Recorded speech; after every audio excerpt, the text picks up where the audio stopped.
Thanks for joining me. Well, I've been studying a little bit in God's Word about Moses and his leadership of Israel through the wilderness. And I started thinking about that. How many of us right now are having a wilderness experience? Thought about that myself. I'm getting ready to, as you guys know, open with the Miami Dolphins this weekend, and I'm getting ready to have a wild experience. And probably some of you out there are also in a wilderness experience. You're under real struggles and going through some real adversity. So I think we can learn a lot from this little study. And certainly it affects my life, I think, and some of the things I'm getting ready to go through. I would say last year was a real wilderness experience for me, going 5-11. Shock, didn't really understand it sometimes. And so in God's Word, we kind of see that the people of Israel, what they had a tendency to do when they're in tough times and in the wilderness, what did they do? They murmured. Now stop and think about that. 8 times, God says in His Word, 8 different times they started murmuring. I started thinking about that. Now, let's think about this for a minute. Even though they were in the wilderness, God was providing everything for them. You know, He had not deserted them. They had a pillar of cloud by day to guide them. They had a pillar of fire by night to guide them. It says their feet didn't swell. That means that in God's Word, the basic understanding there was they were being well taken care of from a food standpoint. So even though they were in the wilderness and going through a real struggle, God had been faithful. Okay, He was taking care of them. Yet, they murmured. And so I stopped and thought about that. I said, do I murmur?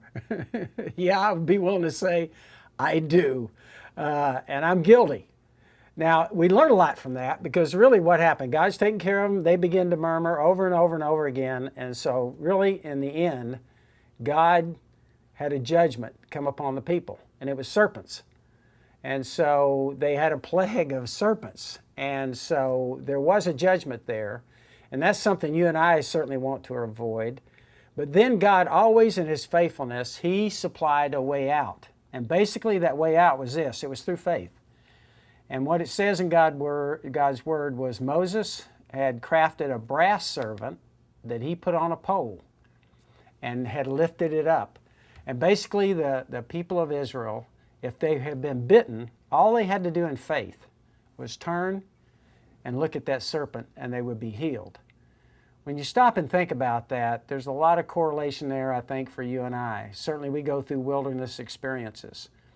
And certainly at different times we probably do come under judgment. But the point there is, instead of a brass serpent being lifted up for you and I, Christ has been lifted up for you and I. God loved us so much that He sent His only begotten Son to this earth. He died on a cross for you and I. And in essence, He's like that brass serpent that Moses had lifted up. He, personally, Christ, has been lifted up on a cross for you and I. So I think the bottom line for you and I, we can learn a lot from this. And the bottom line for me was, first of all, I don't want to murmur.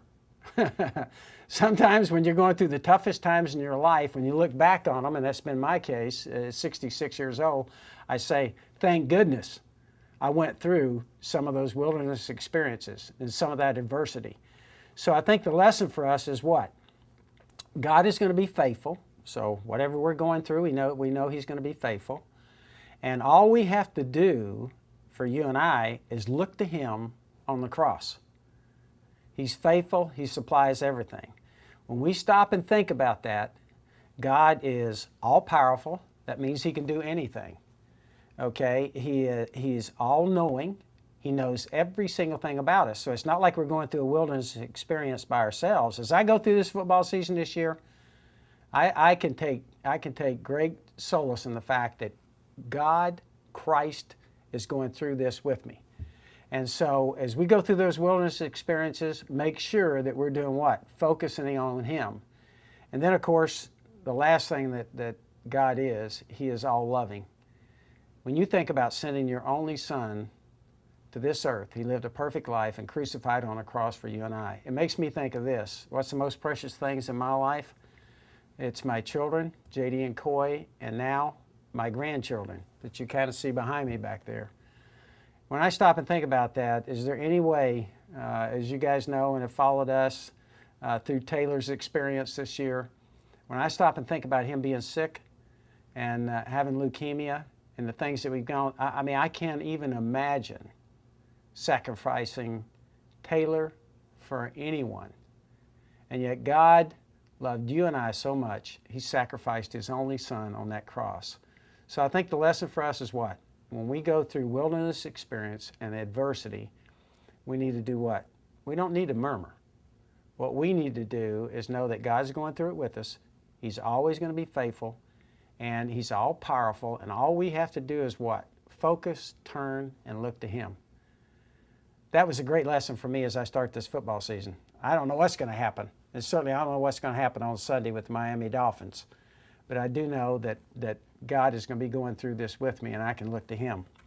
Of course, I would love for you all to contact us at joegibbsonline.com. We'd like to send you some material, some little study material we have there.